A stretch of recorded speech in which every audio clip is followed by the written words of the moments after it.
Good. Well, we're going to go ahead and get started. And I know we'll still have a couple people joining us, but we will get started. I want to start by, again, welcoming everyone. Thank you all so much for being here. My name is David Rocchio. I'm the Director of Stewardship at the Cathedral of St. Philip in Atlanta, Georgia. I've been in this position for almost 19 years. Thank you so much to EPN and to Sandy and Jason here for being a part of this panel. We're going to talk about donor cultivation today, and I just have a couple of procedural items to get out of the way before we start. The first is the session is being recorded. As you will all receive an email after this with the link to the recording. In addition, you'll get it if you signed up and weren't able to attend. We'll also have the links to the materials that Jason and Sandy will share in this panel today, and those will post within about 24 to 48 hours. The second is that the Q&A function is disabled. If you will please present your questions in the chat feature, that will allow us to monitor those and ask them as the time approaches. Sandy and Jason will both kind of make their presentations, and then we'll do a couple questions after they each finish, and then open it up for questions to everyone toward the end. Again, the transcript will also be available alongside the recording when it's made available. So thank you. With that, we'll get started. And again, I'm David with the Cathedral of St. Philip in Atlanta. My specific job day to day is asking people for money and helping with the stewardship efforts here at the church. But we're very fortunate to have two experienced rectors here with us today, Sandy and Jason. I'll let them. Jason, why don't you introduce yourself first, and then Sandy, you can introduce yourself and start with the presentation. Thank you. Hi, everyone. I'm Jason Ingalls. I'm the rector at Holy Spirit Episcopal Church in Waco, Texas. As I'll say in my presentation, I've been here almost 11 years, and stewardship's been a big part of that journey. And thank you, David. Thank you also, Jason. First time Jason gotten to work together, which even more a privilege to be doing this. My name is Sandy Webb, and it's been the honor of my professional life to serve as rector of Church of the Holy Communion in Memphis, Tennessee for just shy of 12 years. Holy Communion shares the experience of daily life with St. Mary's Episcopal School, which brings more than 800 girls between age 2 and grade 12 to our campus every day. Just a little bit of background. Holy Communion was in a statistical low spot when I came to serve with them 12 years ago, and I was an untested rector. Though I do say what I lacked in experience, I made up for in self-confidence. We've worked together in these last years to reverse a trajectory of congregational decline, to increase annual giving by more than 49%, and to grow our endowment more than 45%. We also partnered with our St. Mary's to undertake the largest capital campaigns in either institution's history. The church's campaign began with a feasibility study that said we could raise $5 million. But in the end, the church alone had raised $11 million in a three-phase effort and have followed up with a few targeted fundraisers for special projects since. We've been careful about debt throughout, using it strategically when we needed it for cash flow, but paying it all quickly thereafter. David, would you advance the slide, please? The most important thing that we've learned in our fundraising efforts is the importance of relationship. People give to the people they know and to the places that they love. I spent my first several years of rectorship just getting to know people, visiting their homes, learning their stories. It was old-fashioned shoe leather priestcraft, and it laid the foundation not only for a successful ministry, but also for successful fundraising. In annual giving, people knew who I was and what the church was trying to accomplish. They began investing in our future, slowly at first, but steadily thereafter. David, would you advance that one more, please? We started asking people to consider gifts. Relationship was again critical. I don't think I called on a stranger. I knew the people that I was asking knew me. They knew my interest in them was deeper than money. Truth-telling is an important part of every relationship, so our fundraising case statements were direct. This is what we're trying to accomplish, and this is what it's going to cost. As one of our campaign chairs likes to say, if we always tell people the truth, we never have to remember next. With every promise, we built credibility with partners. With every visit we made, we deepened our relationships. People came to trust that we would do what we said we were going to do with their money, and that gave them confidence to invest in future projects. In several cases, our donors even suggested future projects and offered the lead gifts that we needed to get them going. I didn't have any fundraising experience before coming to Holy Communion, and let's just say it was not a major feature of my seminary education. But as I began to realize that fundraising is all relationships, I also began to realize that I had a lot of tools already in my toolbox. Good fundraising draws on the principles of good pastoral care. First, focus on the other person. Giving flows not from the church's need to receive, but from the donor's excitement to give. Focus on what matters to them. Ask them what matters to them. Receive and incorporate their feedback. If you do this part well, the day that a donor signs their commitment will be the most exciting day that they've had in a very long time. Second, and this one was hard for me to mind around, you are the only person in this conversation who's feeling awkward. If you've been honest with people in scheduling your fundraising visits, they know why, and they still invited you, and they might even lay out some wine and snack. If you're out and you're really lucky, it might even be cheese straws. They are not feeling awkward about being asked for money, and you should not feel awkward about asking for it. The third principle, meet your parishioners where they are. Different people for different reasons. Effective pastors and effective fundraisers need to meet people where they are, not where we wish they were. More on that in a moment. Last but not least, and this might seem obvious, but I think it's worth mentioning, believe in God and believe in the church. The only thing that separates the church stewardship campaign from the NPR pledge drive is our faith in God. Lead with that and have confidence in it. Believe also in the future of the church. Don't focus on your financial crisis and your declining attendance. No one wants to buy a ticket for the Titanic. Focus on hope. Focus on success. Focus on excitement. Focus on vision. As to meeting your donors where they are, people give for different reasons, and it's mission critical that we speak their language. I suggest that there are 4 categories of church givers: tithers, institutionalists, impactors, and participants. Tithers give as a spiritual discipline. The Bible says 10%, so they give 10%, or they aspire to. The details don't matter. They are giving to God as a spiritual discipline.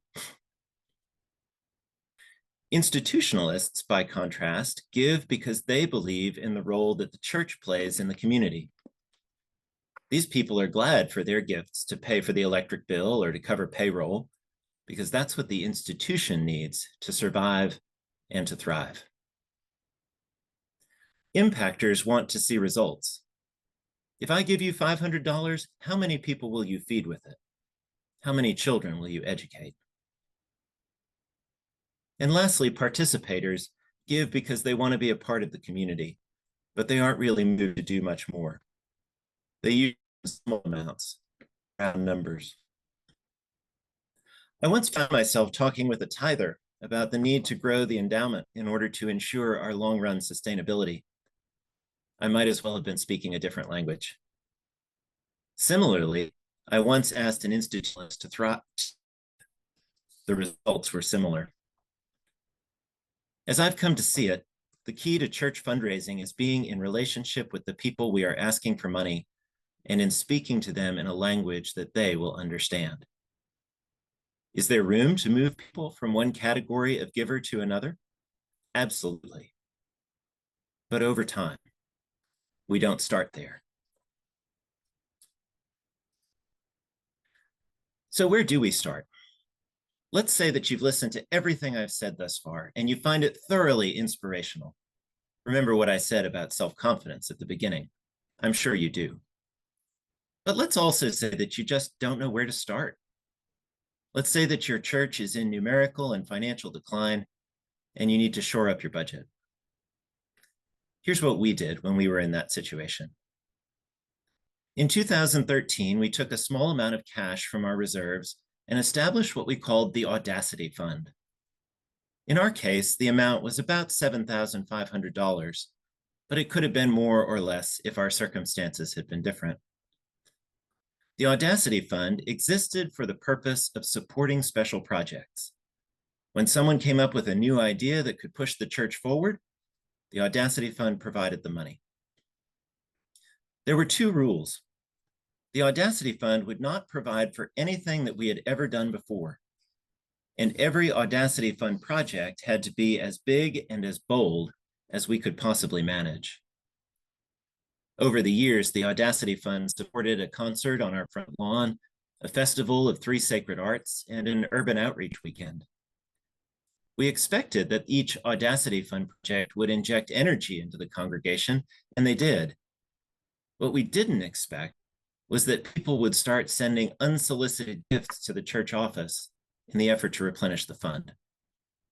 Parishioners wanted to be a part of what we were doing. After a few years, the Audacity Fund faded away.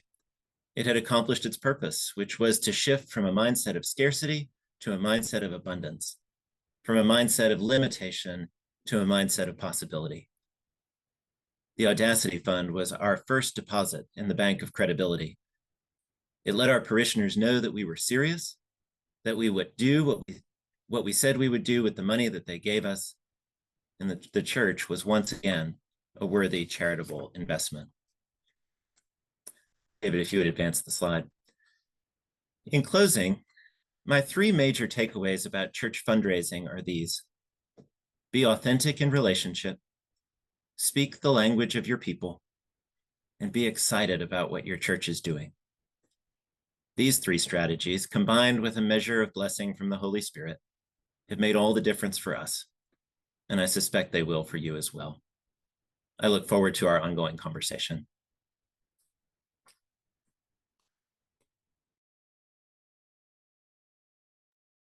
Sandy, thank you so much. As we make the transition over to Jason and his presentation, I might just ask Sandy, would you mind, you've done a great job kind of presenting your model. I wonder if you could maybe share with the group a story of your interaction with one of your parishioners that kind of highlights this approach and how it's kind of worked out from a donor / parishioner standpoint and their relationship with you and with the church.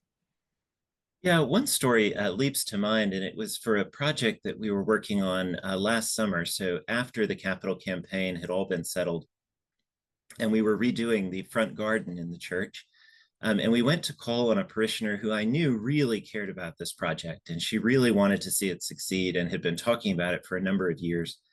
But at the same time, I knew that there was some transition going on in her life, and I didn't know how much money was really available. So I went out to make our stewardship call, our fundraising call, and I had a parishioner with me who was the lead designer for the project. And as I was walking in, I said, this person was right with me in big capital campaign. She knows everything in my playbook. And I know that she is not going to make a gift to this project until I ask her for a specific amount of money. And I don't know how much to ask for. So this is my best shot. This is what I'm going to ask for. And we'll see how it goes. Well, we went in, we had the wine, we had the cheese straws, we talked about the project, everything was great. And then the big moment came, and I asked her for an amount of money. And I sat there in the silence that followed, waiting to see what she was going to say. And her face was flat. And then this tiny, wiry smile came across her lips.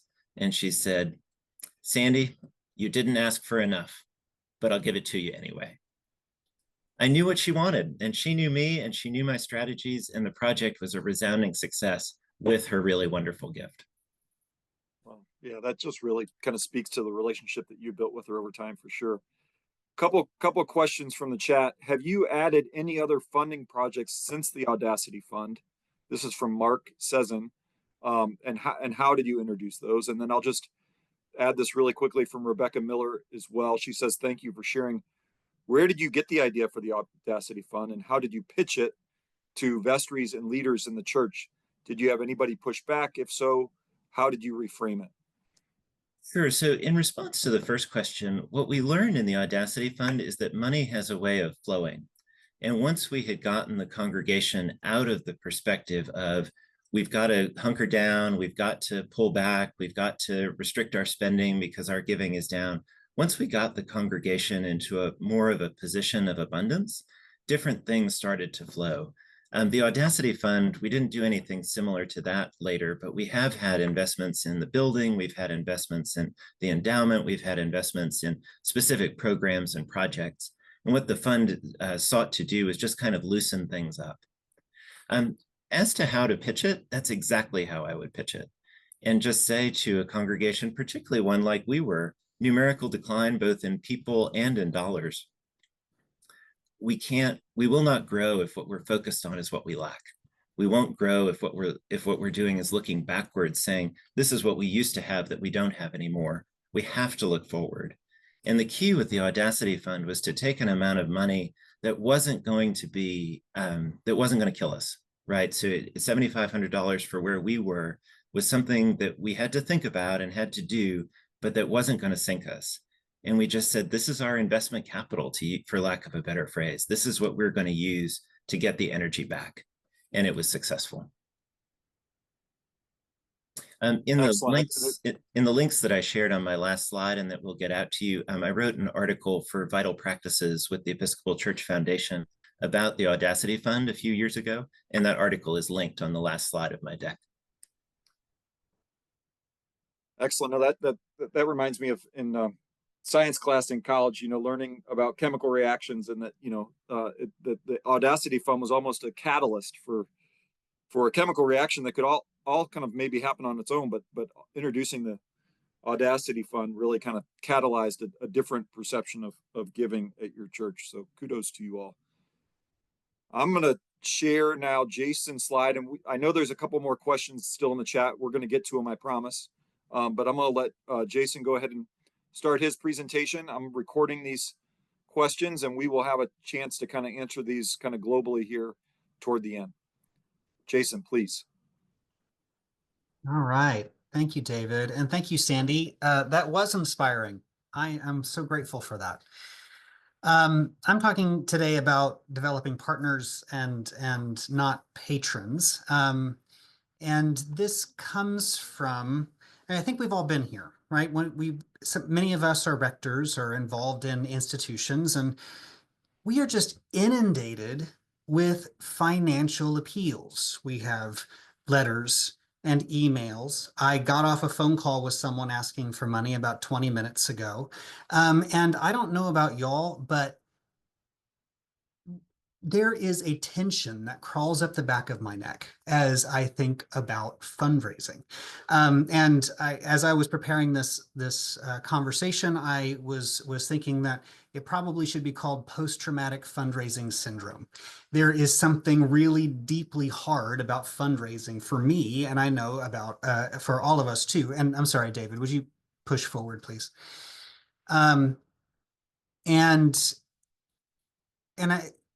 Being inundated with asks, it pushes me towards this thought, right? That financial partnership should grow out of shared ownership. Financial partnership grows out of shared ownership. And the question that I want to ask is, can we make partners? Can we make partners in ministry and not patrons of our ministry? David, would you push us ahead again? I'm sorry. Again.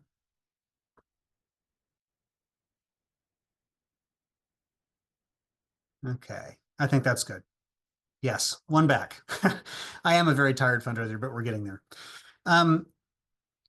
It seems like we have a generic model of fundraising. And I have to say, Sandy, I did not hear this model in what you were presenting.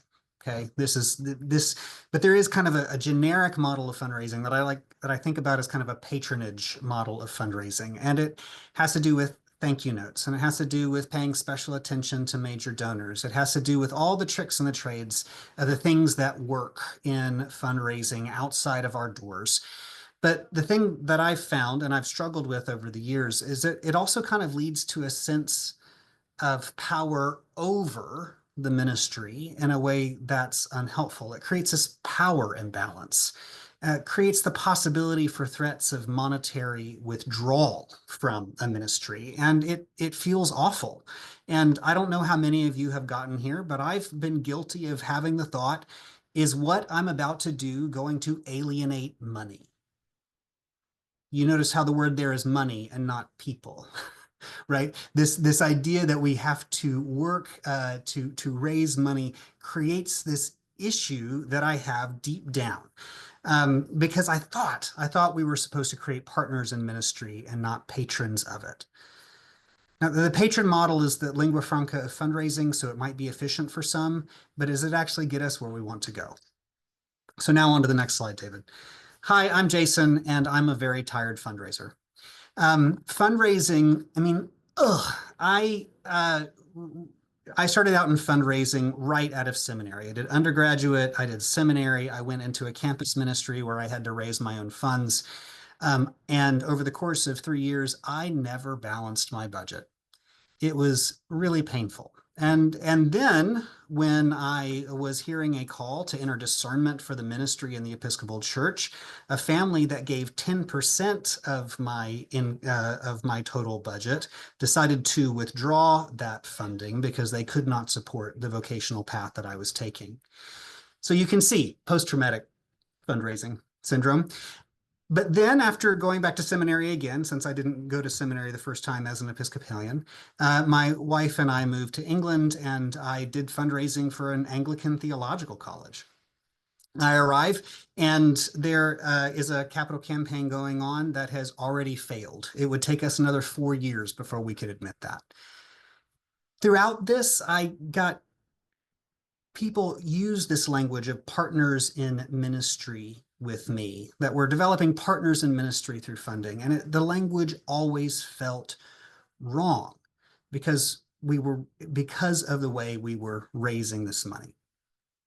Now, I've been at Holy Spirit almost 11 years now as a rector, and thanks be to God, we've had one successful capital campaign that was part of the healing of my soul, and have continued to raise more money year on year, even when integrity has led us to alienate some of the money in our pews, some of the people that we have. And as we go through this, as I was going through a hard time before COVID lockdown, I was going to clericus with a retired priest, and he mentioned something to me that I'd never heard of before, which was the every member canvas. And I'm sure some of you know this fundraising method. I think he was talking about the 50s and 60s when this was big, but the idea was kind of like what Sandy was talking about, going to every person, having a conversation with every person as part of the annual stewardship drive. Well, that kind of disappeared from my imagination. And then a few years ago, Appreciative Inquiry entered into my world. And I first heard about Appreciative Inquiry from the Mission Amplification Office in the Episcopal Diocese of Texas. It's a strengths-based approach to thinking and planning. And it starts not with what's wrong, but with what's true and good. And it has this basic idea that we grow in the direction of our questions. Appreciative Inquiry was developed in a business school, and the person who developed it would go golfing with a psychology professor. And when the business professor started catching up on the psychology professor would say to him, kind of offhand, "Now watch out for the trees." And he started hitting his ball into the trees because we grow in the direction of the questions that we ask. What are we asking about? Traditional strategic planning starts with problems. And if this is zero and a problem is down here, the question is, how do we get back to zero? How do we solve this problem? But if we start with asking about what's already true and good, then we can ask about where we go from there. We start asking a question about what 20 looks like instead of zero. So appreciative inquiry is this whole system method of strategic planning. It includes the whole system involved, not just the business or the nonprofit or the church.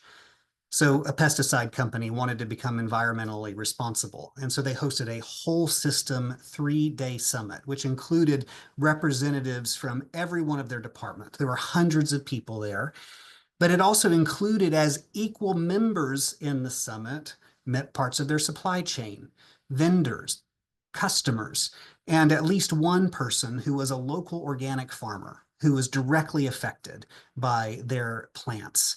And they wanted to have all of these people in one place so they could make a plan together. And in fact, Appreciative Inquiry has been used to do planning for groups of up to 2,500 people over the course of 3 days. So we've got the Every Member Canvas, we've got Appreciative Inquiry, we've got this persistent issue with fundraising that I have, and all these three things exploded together. So we did something new last year.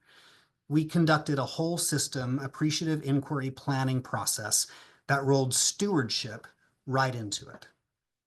Now, the results of this in terms of stewardship was a 24% increase in pledged giving, and each of the families that gave on average increased their giving by 60%, because some people went from very small to a little bit more.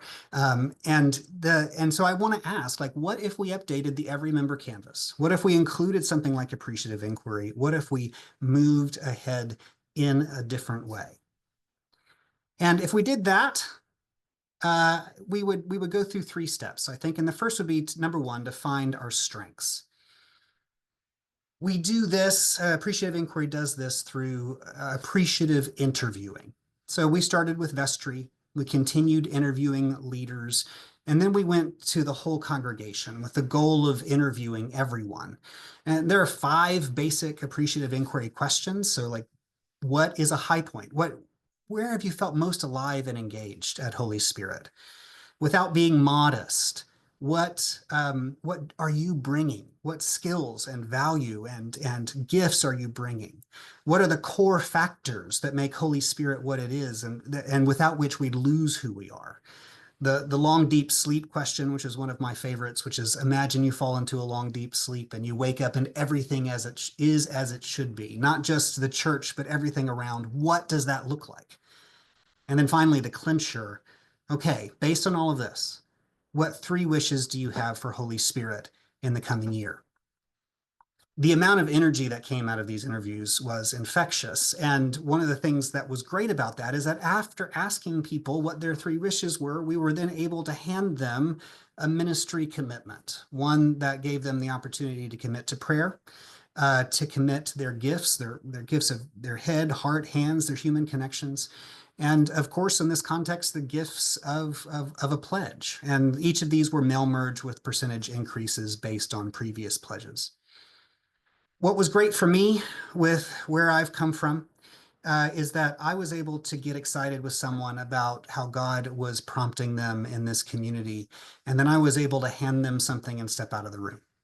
They were able to think and pray with that, and then put it in an envelope and hand it back. It was life-giving for this church and life-giving for me. So this year we're kicking off congregational interviews on Pentecost with a Pentecost planning party. I grew up Baptist. If it's alliterated, it must be true.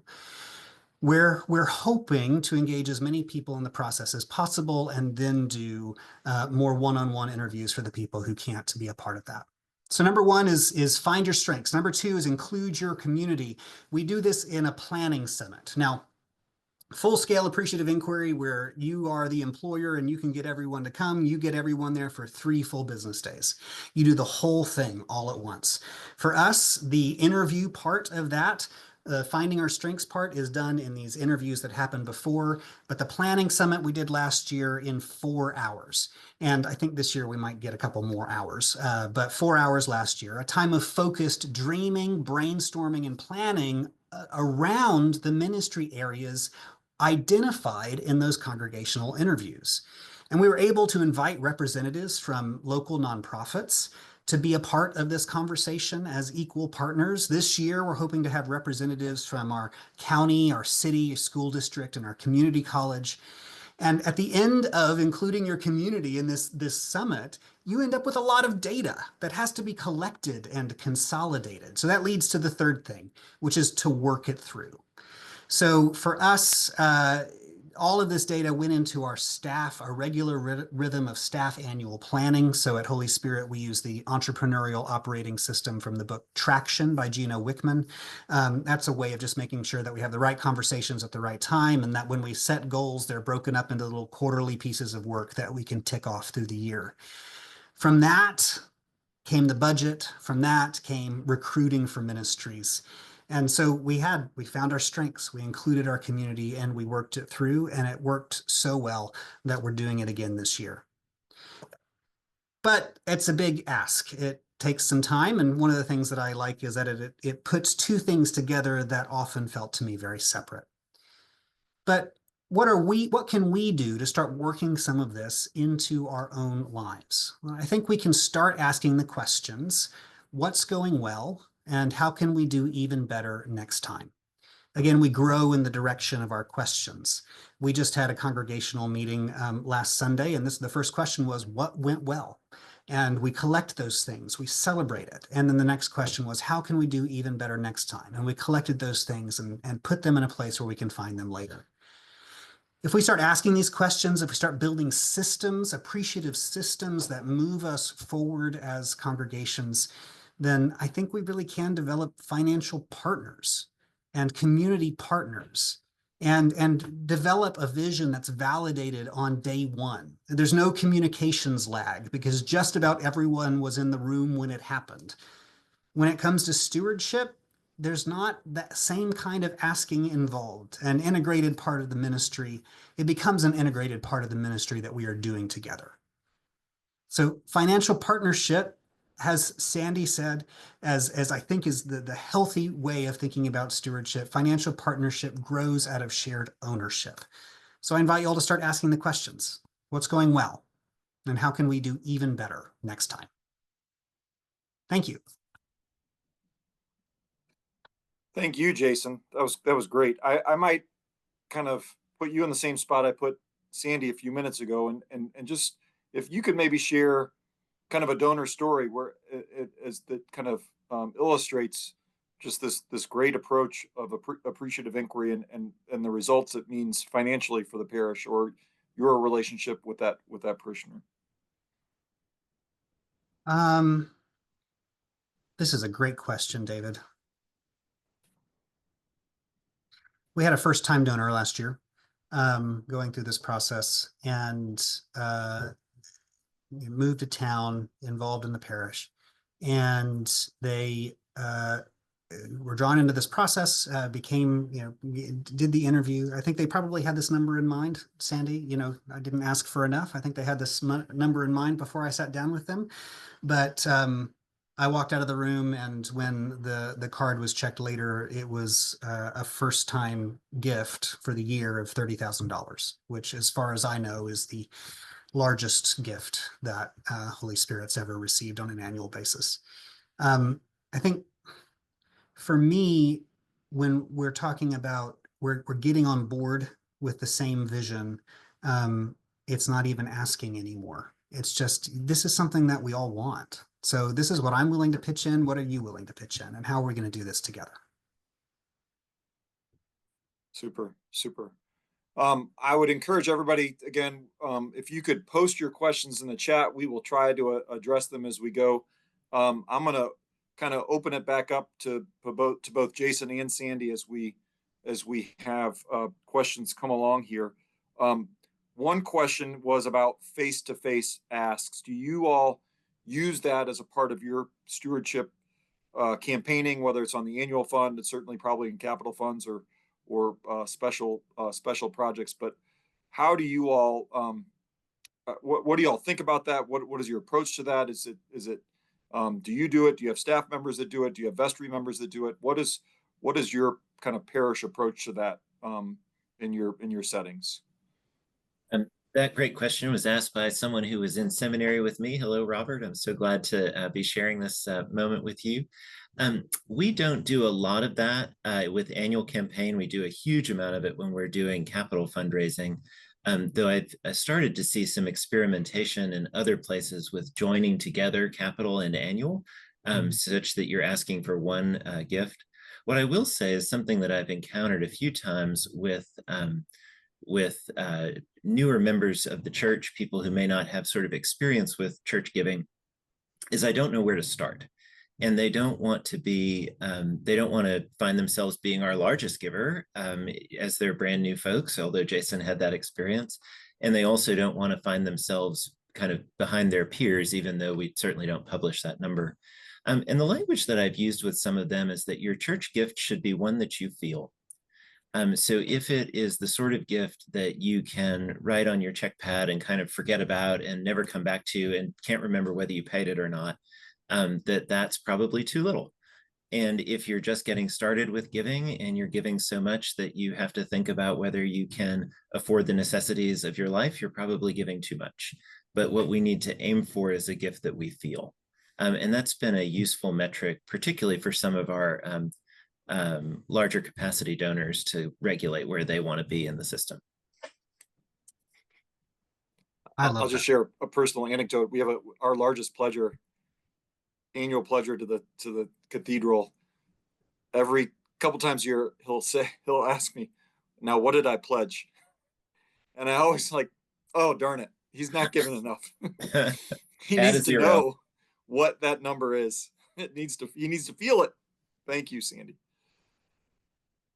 I mean, to further answer the question, I don't think that the rector can get absent themselves from asking when it comes to especially capital campaigns.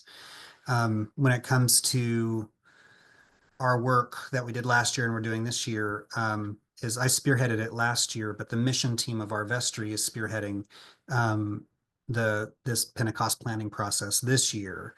And so what the office provides are the ministry commitments that are mail merged with the correct information. Those go in sealed envelopes with the people who are interviewing, and they never have to see it and they never have to ask. So, we're in a church that isn't a typical Episcopal church. We don't have a single lawyer, for instance. We don't have doctors. And so that we don't have a culture or a language around fundraising that is common. So this gives us a way to do the work in a way that feels honoring to the people involved in my system. Sandy, I think this was mostly directed to you about, how do you balance the need for Holy Communion with the needs for St. Mary's in your kind of approach to fundraising? Yeah, thank you. I think that question was asked by somebody who knows the unique partnership that goes on this street corner. At a very, very high level, St. Mary's is an independent Episcopal school. So while I sit on their board, the head of school does not report to me nor I to him. And we have a very detailed agreement between the two about how we share space and resources and who pays for what, et cetera, et cetera. When we were trying to start the capital campaign, we couldn't find a parallel example that kind of broke it down, and that we couldn't find a comparable example to this relationship. So we were really on our own. And what we chose to do, and I'm immensely proud of it, was to really be honest with one another as institutions and to focus on relationship between the institutions. And we launched 2 parallel but highly coordinated capital campaigns. And when we were in the major gifts phase, the head of school and I, or the chair of the board and the senior warden, would go out and see people together. And we would leave 2 pledge cards behind. And we would promise that we would never look across the fence. Whatever you pledged to the school was between you and the school. Whatever you pledged to the church was between you and the church. And what we wanted was for you to give the most to this shared project as you could. And the uniqueness of that and the trust that was exhibited in doing that moved a lot of people to more generosity than they were expecting. David had suggested some stories, and I remember going with our head of school to visit one family, and they had said in the feasibility study that they would give a certain amount, and we asked them to give that certain amount to each institution, not a combined gift, but 2 gifts. And when we made the ask, we said that they said, you realize you're asking us for twice as much as we said that we would be willing to give in the feasibility study. And we said, yes, we do know that, we do have that information, but we really hope that you can do it. And the next Sunday morning, the wife and that family came up to me almost running with her envelope in her hand saying, we are so excited about the vision. We're so excited about the partnership. We're so excited that the school and the church trust one another enough to do this. We're giving the amount that you asked. And it was that display of trust between two institutions where you could easily see a rivalry. We chose to set that aside. And I think that was one of the major keys to our success. Wow, that's incredible. That's incredible. I'm going to skip around here a little bit, but I just Jason, I want to give you a chance. What was your process for bringing formal and informal leadership into the appreciative inquiry process? How did you use your kind of parishioners and lay leaders? Yeah, that's a great question. Thank you. It's all starting with the vestry and cascading down. So last year and this year, the people who get interviewed first, and kind of like the quiet phase of a capital campaign, like the leadership is getting the interviews all out of the way and their commitments all out of the way before we start the large scale interviewing of the whole congregation. So what we did was we interviewed the vestry, and I interviewed each of those people one-on-one, and then asked if they'd be willing to interview 3 more people. And if they were, we got them some names, and they went and interviewed 3 more people. But I was very intentional last year about personally interviewing all of the vestry and lay leaders of the parish, and we're a relatively small parish, and then enlisting them to continue the process, which helped develop a lot of enthusiasm. This year, it's being led by the mission team of the vestry. So I'm not actually sure how many interviews I'm going to do this year because it's been taken on by the lay leadership of the parish. But I think in general, what we try to do is make sure that everyone gets interviewed, everyone in formal and informal leadership gets interviewed before the big launch, so that we can talk about what we're already seeing and maybe bring in some of the stewardship figures as well, depending on what things look like. But yeah, that's what we do, is model and then ask people to take part. Sandy, do you want to add anything from your perspective on, there's another question just about lay and lady leadership development. Is anything that you would add in terms of how you incorporate parishioners in your work? Yeah, I'll just say it's a huge team effort. Every piece of it is, and there's I certainly have a guiding role in the annual stewardship process, but I'm not involved in it highly. And when we were doing the capital campaign, we made a decision in advance that I would be involved in the asking for that. And it really helped that I hadn't been involved in the asking for annual funds. So when I went to see people to say, I need you to consider this really substantial gift, it wasn't the 5th time that I had made an ask visit in their house. It was the first time that I'd made an ask visit in their house. And I think people respected and appreciated that. With the capital project, we had, I think, 30 or 40 people involved in the asking.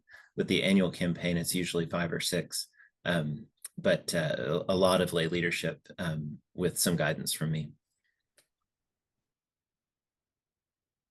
It sounds, I think we can answer this, but the question is, do you as clergy know actual pledge amounts? Sounds like you do.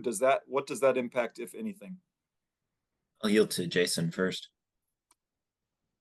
Yes. And I think it helps me understand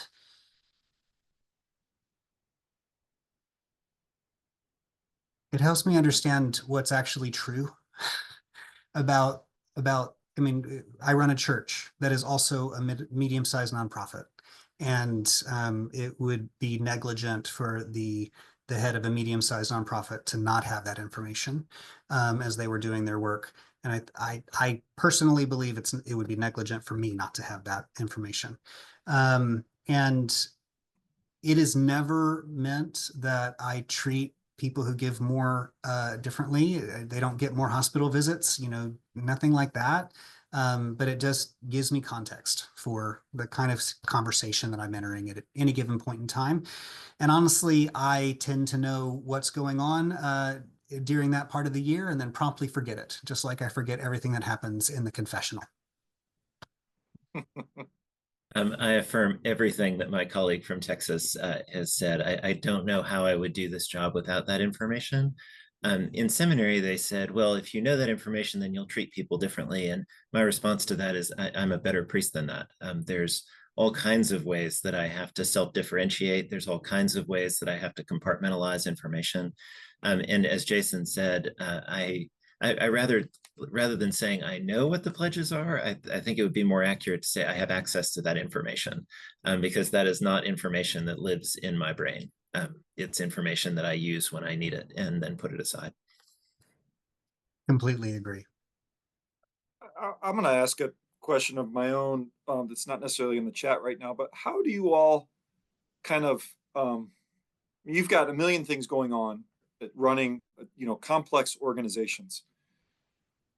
Do you have metrics for the number of visits that you want to make, or the number of asks that you want to make in a year, or the dollar amount that you might want to raise? How do you kind of put this into practice for yourselves in the parish?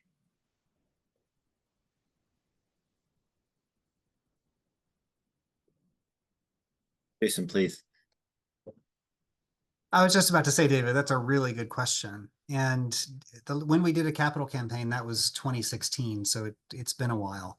And there were metrics, like I needed to see X number of people a week in order to make this thing work. Since then, we do have metrics around visiting people that we follow, but it's not really tied to fundraising, right? And when we get into this planning process, we have people that we've interviewed, and when they've been interviewed, they move into a different bucket, and we track things that way. But no, I don't have. I think, like you said, right? Like we have a bunch of stuff that we're doing, and we're only a professional fundraiser about 6 weeks a year, and so it doesn't become part of the regular rhythm. Yeah, I think I agree with Jason completely. I don't have metrics on visiting people for fundraising purposes, though we certainly do seek to visit people for pastoral purposes. All that I'll add is that I try to be aware of circumstances. So, okay, the economy is pulling back. That's probably not the best time to be launching a huge, garish fundraiser. But if interest rates start coming down and the stock market starts going up, who is that going to benefit? And might there be some people who would be particularly open to an ask? Has someone just sold a business that they might be in a tax position where it's advantageous for them to make a capital gift or charitable gift? Is someone getting into that age where their IRA can be tax exempt if they make charitable gifts out of it? I try to pay attention to those things and just keep in mind when someone might be amenable to a particular ask. But unless we're in an active campaign mode, we don't have stewardship metrics for the rector's office. Thank you. There was a question. I'm not exactly sure who this was directed to, and I apologize that I'm missing the reference, but this is from Helen Spence, and she asked, when you began this process, how did you determine where ground zero was? So I don't know if that was a part of your presentation, Sandy, maybe talking about a ground zero, or Jason, but if you all could just kind of comment on that, that would be helpful. In terms of building enthusiasm and relationship, I think ground zero is wherever you are. And I entered this church as a young and untested rector. And even though they were in a spot that was contracted from where they were before, I just thought they were fabulous. I'm like, this is great. We've got all these people. We've got this school. We've got the thing. This is awesome. Let's do some stuff. And I think that if we always, as leaders, either sort of the clergy leaders of the congregation or the elected lay leaders on the vestry or the fundraisers, what we need to be going into it is, this is ground zero and we build from here. And it doesn't matter how strong we are. It doesn't matter how many successes we've got in the bag. Tomorrow is the next day of our future. And so we start from where we are and try to always approach it with excitement, possibility, and abundance rather than limitation or scarcity. That's so good. I think the language I've used and I've heard before is drawing a line under it. Like we draw a line under everything that's gone before and we start the math again. And that's what we had to do after lockdown, right? Like we lose 40% of our active attenders. If you keep track of how many active attenders you have left until you fill in that hole, you're going to drive yourself nuts. So I really appreciated what you said, Sandy, in your presentation about looking forward and not making a job of fixing decline, but just starting where you are and asking, what can we do next? Yeah, almost. That's really the connective thread, I think, between our two presentations is how do we say, what have we got? And let's build from here. Yeah, I think of instead of ground zero, I might think of, what the garden we have, right? And what we can kind of bring to life and grow with what's in the soil that's already there. What advice would you give for making a start in a context where stewardship campaigns are not the norm? I think this is you could riff off what we were just talking about, but what about maybe a place that doesn't have the history or the context for regular stewardship campaigns? I think I would start with if you don't already have quarterly mailings with feedback on your budget and income for the last, like if you don't have a quarterly mailing already where you're showing the books to folks and writing a nice little letter talking about what's going on at church, I would start there. And then you could say, even a year from now, we're going to have our first stewardship campaign. But first, we're going to spend time talking about what stewardship means. And we're going to show you what's true, so drawing a line under it and just paying attention to what's true. And we're going to start celebrating what God is doing and then give people the time to get into the idea of, oh, eventually my pastor is going to ask me for money, or members of my lay team are going to ask me for money. I think would help a whole lot. But I think it has to start. I mean, what Sandy said was also really fantastic in terms of starting with relationship, but also just starting with that honesty. Like, we're an open book here. We're not trying to hide anything, and we're doing this together. Sandra, I think I would start just one step before where Jason did, which is to ask the question of why you feel a need to launch a stewardship campaign. So if the history of your church, and there's a church I'm familiar with here in our diocese that doesn't do a stewardship campaign, that they put the plate out, and the plate provides what they need, and they've met budget every year for as long as anybody can remember, and so there's no need for one. So I think my question I would start with the why. And if it's because you're in a budget pinch, then I would want to make sure that you are doing the appreciative inquiry work that Jason was talking about, or thinking about what's exciting, what's new, what do we want to do, rather than, hey, we've got a budget pinch that we need to deal with. If it's the other side of the coin, and that you want to do the stewardship campaign because you think you've got unrealized capacity, well, that's the fun part. And so I would start saying, what do we want to do? And let's cast that vision, and then say, part of casting this vision is going to be figuring out what resources are available to make it happen. So I would start with the why question and then build your strategy out from there.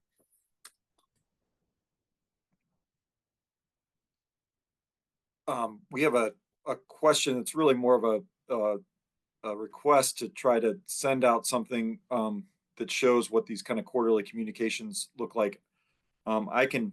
We've got something like that at the cathedral that I can share, and if Jason or Sandy have something subsequently, we'll include it in the email that goes out. We've got the questions are slowing down here. If anybody else has anything to ask, please go for it. But I will ask Sandy and Jason just to say if they have any final comments or thoughts they want to share with the group today. We'd love to hear it. I'll give Jason last word today, and I'll end with a story. That the hardest part of fundraising for me was making my first phone call. And the people who were helping us with our capital campaign had set everything up, and I was going to go and ask the campaign chairs for their gift, and they had already told me what they wanted to give, and I was going to ask them for that amount, and then they were going to say yes, and we were going to have a glass of wine and the cheese straws, and this gift was going to be closed. And I have a visual and visceral memory of, and it's alliterative, so it must be true, a visual and visceral memory of sitting at my desk, looking at my phone with their phone number on a Post-it note next to it, and just having to will myself to pick up the phone and call them and say that I wanted to come and talk to them about the capital campaign. Everything had been arranged in advance. Everyone knew the outcome, and I still couldn't do it. And I think that sheer act of will was perhaps the most important thing I've done as 12 years as the rector, was just to say, I really can do this, and grab the phone and say, I want to come and visit you. And Excellent. I think my final word is to quote Sandy's presentation: believe in God and believe in the church. Like, we have something amazing here that the Almighty Creator of heaven and earth is in our corner. So let's go do kingdom work together and ask people to be a part of that. It's the best thing that we can do. Wow, that's great. I would add one more believe, and that's believe in yourselves. Sandy and Jason, you all have shown that works wonders at your churches. So thank you all so much. Thank you for everybody that was here today. Again, this has been recorded. We will send it out to everybody that signed up for it. And we really appreciate it. Stay tuned on the EPN list for future webinars. We appreciate you being here. And if you want to participate or have something to share with the group, we would love for you to tell us about that. So please reach out to Joe or Laura about that. But Sandy, Jason, thank you so much. Have a wonderful Thursday, and thanks for all you do for the Episcopal Church. Take care.